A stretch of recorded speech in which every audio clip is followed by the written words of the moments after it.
അർജുൻ നായകനായ തമിഴ് ചിത്രം ബ്ലാസ്റ്റിന്റെ 8 ദിവസത്തെ world wide box office collection report ഇപ്പോൾ പുറത്തു വന്നിരിക്കുകയാണ്. ചിത്രം 8 ദിവസം കൊണ്ട് വേൾഡ് വൈഡ് 39,81,00,000 രൂപയാണ് നേടിയത്. തമിഴ്നാട്ടിൽ നിന്നും 15,79,00,000 രൂപയും കേരളത്തിൽ നിന്നും 7,80,00,000 രൂപയും തെലുങ്കു സ്റ്റേറ്റിൽ നിന്നും 5.09 കോടിയും കർണാടകത്തിൽ നിന്നും 2,93,00,000 രൂപയും റെസ്റ്റ് ഓഫ് ഇന്ത്യയിൽ നിന്നും 15 ലക്ഷം രൂപയും ഓവർസീസിൽ നിന്നും 8.05 കോടിയുമാണ് ചിത്രം 8 ദിവസം കൊണ്ട് വേൾഡ് വൈഡ് നേടിയത്.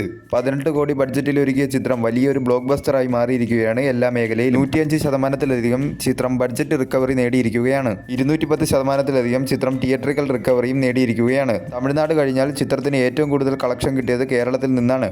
ചിത്രത്തിന്റെ ആദ്യ ആഴ്ച കഴിയുമ്പോൾ തന്നെ കേരളത്തിൽ അവിശ്വസനീയമായ മുന്നേറ്റമാണ് ചിത്രം കേരള ബോക്സ് ഓഫീസിൽ കാഴ്ചവെച്ചുകൊണ്ടിരിക്കുന്നത്.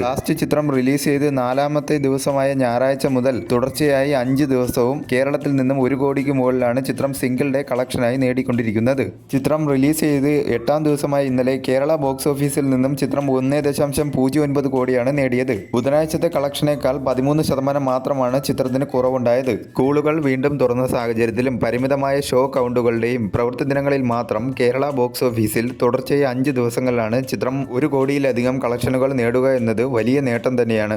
ഇതേ സമയത്ത് തന്നെ സിനിമയുടെ സ്വന്തം വിപണിയായ തമിഴ്നാട്ടിൽ ഇന്നലത്തെ കളക്ഷൻ കണക്കുകൾ കേരളത്തിലെ കണക്കുകൾക്ക് ഒപ്പം എത്തിയിരിക്കുകയാണ്. കൂടാതെ തന്നെ ഇന്നലെ കേരള ബോക്സ് ഓഫീസിൽ ദൃശ്യം 3യേക്കാൾ മികച്ച പ്രകടനമാണ് ബ്ലാസ്റ്റ് എന്ന ചിത്രം ബോക്സ് ഓഫീസിൽ കാഴ്ചവെച്ചിരിക്കുന്നത്. വരും ദിവസങ്ങളിലും ചിത്രത്തിന് മികച്ച കളക്ഷൻ തന്നെ പ്രതീക്ഷിക്കാവുന്നതാണ്.